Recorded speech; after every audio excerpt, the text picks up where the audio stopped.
This is the story about the time I landed on the highway. Here it goes. Okay, cool. Flight controls free and correct. Alright, so what we're going to do is we're going to do a run up. We're going to mixture full rich. We're going to run it up to 2,000 RPMs here. Okay, there's 2,000, if you can see it. Now we're going to go to the right mag, and we're looking for 100 drop. 100 to 75 drop. Okay, that's it. Back to bow.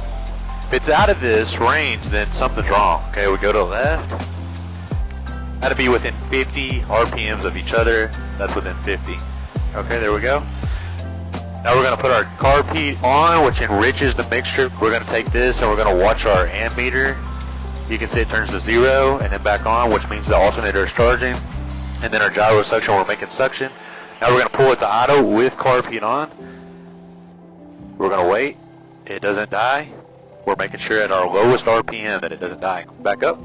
There we go. Mixture full rich. Okay. Park and break down, because I know what's coming. Our takeoff. Okay, flaps, fuel pump on. Mixture, carb heat off. Pitot heat is required. We don't need that. Heading bug. We're going to depart to the southeast, okay? So we're going to take off on runway 17. Landing light on. Strobes are on. Time noted. 11:35. You ready? Are you sure? Okay. Let's go. On our takeoff speed, we're looking for 60, okay? And then we'll pull back on the yoke and we'll be fine. We'll climb out at 85. Kickapoo traffic, Warrior 462 is taking runway 17. We'll depart to the southeast. Kickapoo. We'll wait, look for traffic. Don't see nothing. Pretty much nobody around. Entering runway 17. It's a 4,400-foot runway, which we don't need that much runway. We'll watch our oil pressure go up. Oil temp's good, and then we'll release. And this is for a short fill, which you would technically go all the way to the back of the runway. Okay, airspeed is live. There's 60. So we're gonna rotate. Okay, we're just gonna like not pull back too much. We're just gonna let the airspeed climb, and we're gonna let it get to 85. We're gonna lower the nose a little bit. We're gonna come out at 85. Got it. We're fine. How you feel about it? Feel good? Good. So we're going to stay below 2,500 until we're out of it. I told you that last time. Okay, so we're looking to be about 500 feet above ground level. The airport elevation is 1,000, so right here we'll be at 1,500 before we start turning, okay? We're turning at a standard rate turn. Keeping our climb in. Whenever I got my medical, that guy told me, he said, you'll burn easy in the plane. And I never did, though. Yeah, I never did, though. That's what's funny. Oh, got a little bit of turbulence. Don't worry about it. Turbulence is just hot air rising off the ground when the earth gets warm, which the warmer the days get, the more turbulence it gets. Mixture full rich.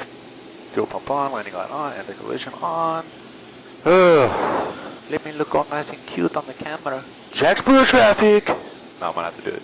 Jacksboro traffic, Warrior 462 is 4 miles to the west, crossing over midfield for runway 18. Jacksboro. Oh, you wanna fly? You wanna do the radios? This is Jacksboro traffic. You should do it. Just say, yeah, 32462 is 3 miles to the west, crossing over midfield, 10 or left downwind for 18. Touch and go.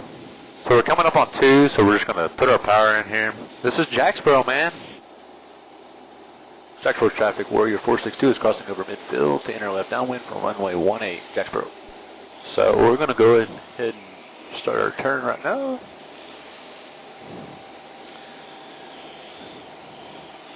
Got a little turbulence. Alright, so we're coming up on beam from the numbers. We're going to mixture rich, fuel pump on, that.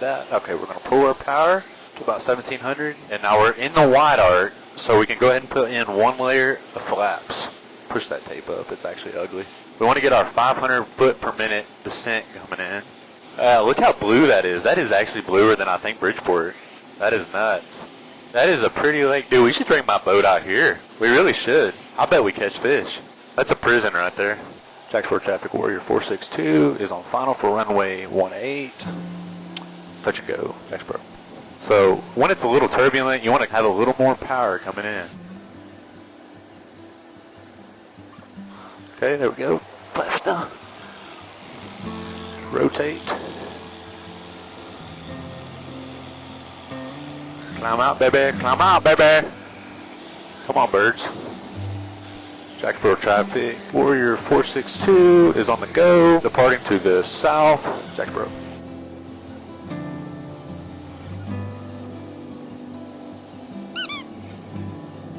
And you can see, I mean, it's kind of like eyeballing it, right? But I can tell that I should be able to come right in and be pretty spot on to that. This one has Bassy lights, which is nice too. So you can really see that red or white. It's got two, so if you just want to get it right there in the middle, you can see our little sock up there. It's headed straight towards us.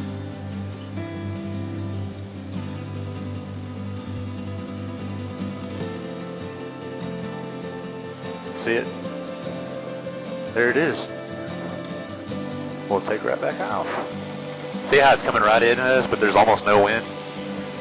There we go, beautiful.